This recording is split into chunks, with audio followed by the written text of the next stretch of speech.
কাজ করেছি। নির্বাচন কোন প্রক্রিয়ায় হচ্ছে দেশ জাতি সবাই জানে।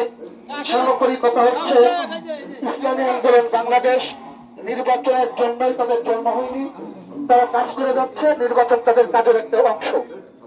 তো অনুরূপ ভাবে সামনে 1, 2, 3 এপ্রিল চরমনার বাৎসরিক মাহফিল।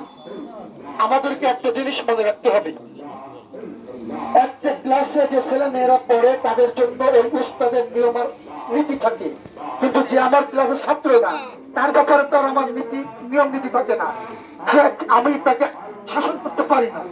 তাই ইসলামী আন্দোলন বা মুজাহিদ কমিটির দায়িত্বশীল যারা, তাদের জন্য আমাদের আইন, যারা দায়িত্বশীল না তাদের ক্ষেত্রে আমাদের কোনো আইন আছে নাকি? সেটা আমার ক্লাসের ছাত্রই না।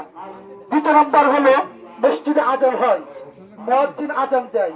এখন মাগরিবের সময় কি কোনো মুয়াজ্জিন কেউ মসজিদে না গেলে কাউকে পিটাই যেমন মসজিদে নেবে না, আবার মাগরিবের সময় কেউ মসজিদে গেলে মুয়াজ্জিন থেকে বলতে পারে না আসরের নামাজ পড়ছো, যদি বলে না তো মসজিদ থেকে বের হয়ে যাও, এ কথা কোনো মুয়াজ্জিন বলতে পারে?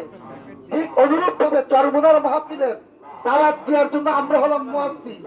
কেউ যদি এই ময়দানে সবার যাওয়ার অধিকার আছে, যে আমাদের বদনাম বলছে তারও যাওয়ার অধিকার আছে, যে আমাদের মুআফেক তারও যাওয়ার অধিকার আছে। ওখান থেকে আমরা কাউকে বের করে দেওয়ার অধিকার রাখি না।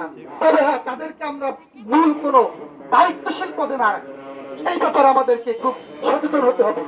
আর একটা ব্যাপার হলো, আমি যদি আমার চতুর্দিকটা কাটা দ্বারা বেষ্টন করে রাখি করবো তাকে। আমি যদি মনে করি ও আওয়ামী লীগ ওকে দাওয়াত দেবো না, ও বিএনপি ওকে দাওয়াত দেবো না, ও ৭৪ ওকে দাওয়াত দেবো না, ও ৭২ ওকে দাওয়াত দেবো না, তবে আমি দাওয়াত দেবো কার কাছে? এই খারাপ মানুষগুলোকে দাওয়াত দিয়েই ময়দানে নেওয়া আমার কাজ।